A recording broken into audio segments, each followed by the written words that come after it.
Salve, salve, salve, salve, salve! Roda a vinheta!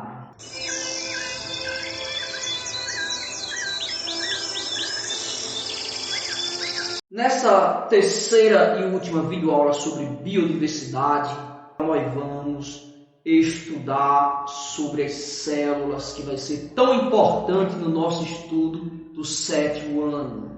Suas partes, suas funções. Vamos também trabalhar a respeito dos domínios. Vamos ver um pouquinho a classificação dos seres vivos quanto aos domínios. Vamos à aula. O que é uma célula? Quais as partes de uma célula? Quais os tipos de células? Vamos ver um pouquinho sobre isso. Bom, as células são estruturas vivas, tópico 10 do teu livro didático, tá? Com exceção dos vírus, todos os seres vivos são formados por células, uma ou mais. Célula é uma pequena estrutura viva que só é visível com o auxílio de um microscópio. As células são extremamente pequenas, medem alguns nanômetros. Você vê aqui uma se dividindo, depois a gente fala sobre isso. Então, são as estruturas vivas, muito pequenas, que formam todo e qualquer ser vivo, com exceção dos vírus. As células, elas têm formatos diferentes. Elas têm essas formas diferentes, isso porque cada célula está ligada, relacionada à função que executa. Aquele grupo de células semelhantes executa uma função específica. Por isso que elas têm formatos diferentes. Por exemplo, as hemácias, células vermelhas do sangue, são arredondadas, sem núcleo. Elas precisam passar por canais muito apertados. Por isso, esse formato. Os neurônios, as células que formam o nosso sistema nervoso, elas têm um formato estrelado, ela lembra uma estrela, é muito alongada. Isso porque ela precisa fazer conectividade. Os neurônios, eles precisam fazer conectividades para poder fazer o sistema nervoso dar as suas ordens. As fibras, elas têm um formato alongado em forma de feixe. Ora, esse formato alongado se dá devido a elas precisarem fazerem a contratilidade para fazer o corpo se movimentar. Por isso esse formato alongado. Estruturas de uma célula. A célula, ela tem várias estruturas, mas três são básicas. Aqui no sétimo ano a gente vai estudar só mais as três básicas e mais algumas organelas. Daqui a pouco a gente fala sobre isso. Membrana plasmática, citoplasma e o núcleo. Membrana plasmática, citoplasma e o núcleo. São essas três as partes básicas de uma célula. A membrana plasmática é uma película, funciona como um envoltório que reveste as células, une as células, separa a célula de uma vizinha, controla o que entra dentro da célula e o que sai para fora dela. Então, imagine aí um portão de entrada de uma casa, de uma escola. É mais ou menos a isso que se assemelha a função da membrana plasmática. O núcleo, gente, pequena estrutura arredondada aqui no centro da célula, mais ou menos. Então, é lá onde fica o material genético da célula, o DNA, o RNA. São moléculas que dão diversas ordens para a célula funcionar, como, por exemplo, a multiplicação, a nutrição, a carga genética, cor dos olhos, do cabelo, biotipo da pessoa. Todas essas ordens partem do núcleo, dentre outras. É como se fosse o cérebro de uma célula, tá certo? E o citoplasma, gente, é a maior parte da célula. Quase toda célula é preenchida por um conteúdo chamado citoplasma. É um conteúdo entre a membrana e o núcleo. Ele é formado por um líquido. Esse líquido, nele estão mergulhadas diversas estruturas, chamado organelas citoplasmáticas. Aí as organelas, gente, a gente vai ver agora, ela desempenha diversas atividades para a célula. Então, professor, você falou sobre a membrana plasmática e suas funções, você falou sobre o núcleo e suas funções. Agora você não falou sobre as funções do citoplasma. Pois então, muito bem. As funções do citoplasma, gente, é muito variado, porque ele vai depender de estruturas chamadas organelas citoplasmáticas. Dentro de você existe o seu coração que bombeia sangue, existem as suas artérias e veias que conduzem o sangue com nutrientes e escórias, existe o pulmão que tem a função básica de fazer a respiração. Então, no citoplasma existem estruturas que funcionam mais ou menos como se fossem minúsculos órgãos. Daí o nome organelas. Vamos estudar um pouco sobre isso aqui no 7º ano, as funções das organelas citoplasmáticas. Vamos agora passar a fazer um estudo sobre as organelas citoplasmáticas, essas estruturas minúsculas. Uma célula é microscópica, você avalia as organelas que estão mergulhadas dentro do citoplasma. Uma das que vamos destacar aqui são os ribossomos, localizando elas aqui dentro das células. Observe aqui esses pequenos grãos, vamos assim chamar, estruturas que assemelham a pequenos grãos. Nós os chamamos de ribossomos. O que os ribossomos fazem?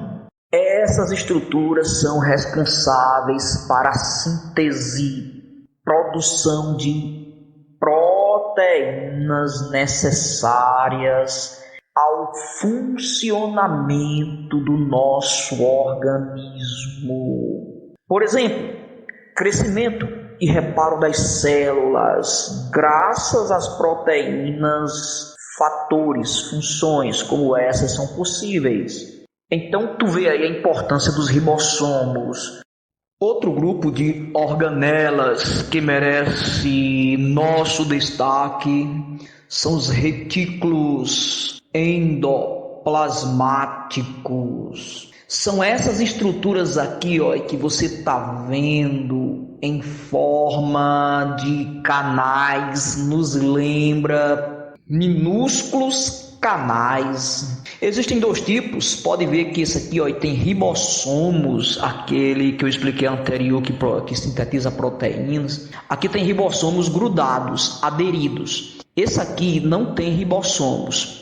Por isso que esse se chama rugoso, retículo rugoso, e que esse aqui se chama liso. Tem dois tipos. A função dessa estrutura está ligada ao transporte de diversas substâncias por dentro do seu corpo. Veja só, em você existem artérias e veias que conduzem o seu sangue. Então, os retículos, eles transportam, conduzem substâncias de uma parte à outra da célula. Organela 3, lisossomos.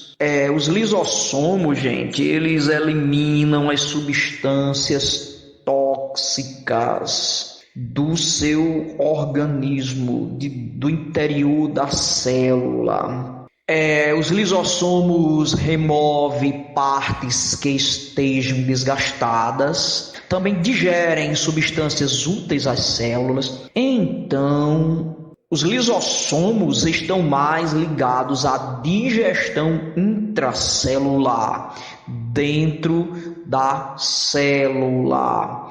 Mitocôndria, essa organela aqui é uma das mais importantes. As mitocôndrias, aqui você vê ela em um corte, elas estão envolvidas num processo chamado respiração celular e, como consequência, esse processo é importante para a célula obter energia para poder funcionar, para poder passar ao seu organismo. Observe esta aqui de baixo, o complexo de Golgi, ou complexo golgiense, como a gente colocou aqui.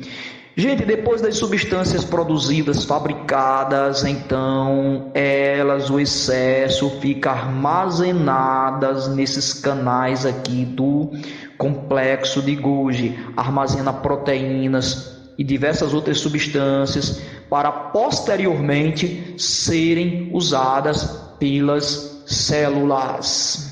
Analisando essa parte do estudo das células, vamos passar agora à classificação dos seres vivos de acordo com o tipo de células. E quanto ao número de células? Você, por exemplo, quanto ao número de células? Como é que você classifica? E quanto ao tipo de célula? Qual a sua classificação?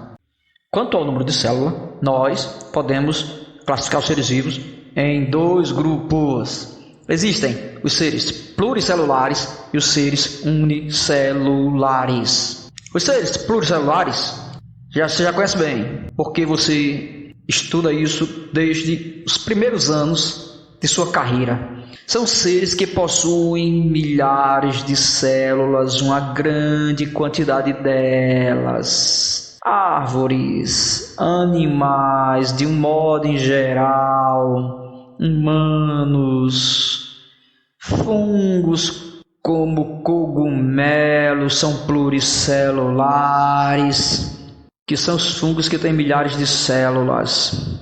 Os seres unicelulares são os organismos formados por apenas uma célula. Esta única célula realiza todas as suas funções e atividades. Eu coloquei esses vírus aqui. A exceção são os vírus. Esses dois vírus aí, eles são seres acelulares. Isso significa que eles não são formados por células, os únicos. Então, as bactérias e protozoários são seres unicelulares. Tipo de célula.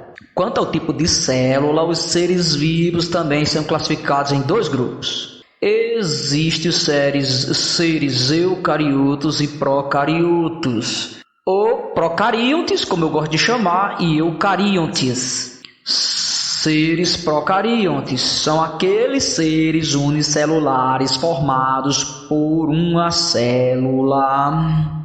Agora veja bem, o núcleo da célula não está organizado. Não existe uma membrana envolvendo o núcleo da célula e, com isso, o material genético do núcleo, o material nuclear, está disperso pelo citoplasma, como você vê nessa figura aí.